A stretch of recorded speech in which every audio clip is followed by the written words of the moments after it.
এদের কোনো নীতি আদর্শ নেই। প্রথম কথা, এটা কোনো রাজনীতির নেতা নয়, এটা স্বার্থসেম বেশি। হঠাৎ করে কোনো পার্টি থেকে জিতলাম, তারপর অন্য পার্টিতে চলে গেলাম, কালকে বিজেপিতে আসবে চলে যাবে, পরশু টিএনসিপিতে আসবে চলে যাবে। এগুলো কিন্তু মানুষ ভালো চোখে নিচ্ছে না, সাধারণ মানুষ কিন্তু সব দেখছে।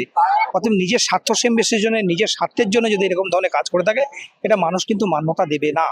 অতএব মানুষের যে চিন্তাধারা, মানুষের যে নীতি আদর্শ, সেটাকে যদি মানতে না পারে, মানুষ আজকে ভোট দিয়ে তাদেরকে তুলেছে, তারা আজকে নিজের মনমর্জি করছে। জনতা যদি চাই তাহলে আপনাকে রাখবে না, রাখবে না। আজকে শুনলাম সুপ্রিম কোর্টে যে ব্যাপারটা হয়েছে, 22 জন সংসদকে তারা নাকি একটা লেটার করেছে, এটা শুনলাম। কিন্তু 22 জন সংসদকে লেটার করেছে, সবই ঠিক আছে। তার সঙ্গে সঙ্গে বলি, ভারতবর্ষের সংবিধান আছে, সেই সংবিধানের অধিকার নিয়ে তাদের সাজা নিশ্চয়ই দেওয়া হবে। তারা যদি অন্যায় করে থাকে তাকে নিশ্চয়ই তারা সাজা দেওয়া হবে। অতএব এই যে রাজনীতির কথাবার্তা বলতে না এখন কিরকম একটা লাগে। দেখুন, আমি একজন ধরুন প্রাক্তন গভর্নর, অনেকে বলে যে আপনি রাজনীতি কেন করেন না, কারণ রাজনীতি করে না, কারণ একটা নীতি আদর্শ আছে। কারণ প্রথম কথা, আমি কোনো স্টেজের কোনো পলিটিক্যাল ব্যানারে আমি থাকতে চাই না, কারণ আমার একটা নিজস্ব সংগঠন আছে, আমাদের central arm police x welfare association.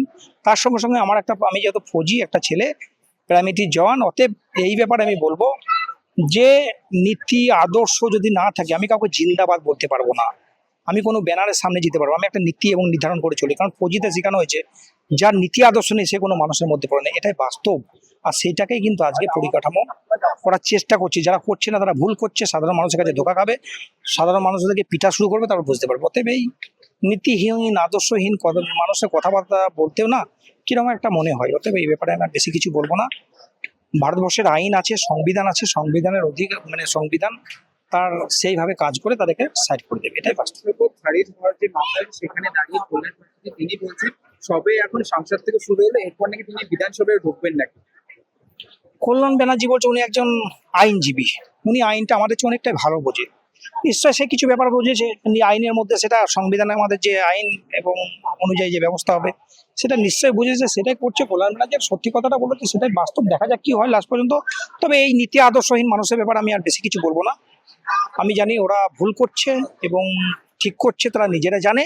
আমি কিন্তু জানি সাধারণ মানুষ জানে। প্রথমত বাংলার মানুষ যদি জানে যে তারা গদ্দার, তারা আজকে আমি এটুকুই বলবো, আজকে এনসিপি চলে গেলো, কালকে বিজেপি যাবে, তারা সব প্রত্যেকের সঙ্গে গদ্দার মানুষ, প্রত্যেকের সঙ্গে গদ্দারি করবে, এটাই বাস্তব, এটাই সত্য। কিন্তু হ্যাঁ, রাজ্যের মুখ্যমন্ত্রী শুভেন্দু তিনি কিন্তু একটা বক্তব্য রেখেছেন, দেখা গেছে তিনি বলেছেন যে প্রাক্তনী মুখ্যমন্ত্রী মমতা তাকে বলেছেন যে বাড়িতে এখন বিশ্রাম করুন, আপনি যাতে না বেরোতে পারেন তারও ব্যবস্থা নেব। এইখানে দাঁড়িয়ে এই কথাটা নিয়ে রাজনীতি তোলপাড় হয়ে গেছে এখনকার দিনে দাঁড়িয়ে, কি বলবেন সে বিষয়ে? দেখুন, মুখ্যমন্ত্রী মহাশয় যেটা বলেছে, কোন কথার উপরে বলেছে সেটা তো জানি না। তবে একজন সংবিধানে শ্রেষ্ঠ পদে, বাংলার শ্রেষ্ঠ পদে বসে এরকম ধরনের কথা খুব একটা মানায় না, আমি যেটুকু মনে করি। কারণ সে বলেছে নিশ্চয় তার কোনো একটা স্ক্রু আছে, কোনো একটা নীতি এবং আদর্শের ব্যাপারও থাকতে পারে সেক্ষেত্রে। কিন্তু একজন সংবিধানে বসে এটা বলা ঠিক হয়নি। কিন্তু দেখা যাক লাস্ট পর্যন্ত কি হয়। এইভাবে কথা বলা ঠিক নয়, সংযত হওয়া যাওয়ার দরকার। আমি যেটা জানি, বাংলার নতুন সরকার হবে, বাংলার কল্যাণ কী হবে, বাংলার কী করে উন্নত হবে, সেটা দেখার আমাদের মুখ্যমন্ত্রীকে বিশেষ করে প্রয়োজন।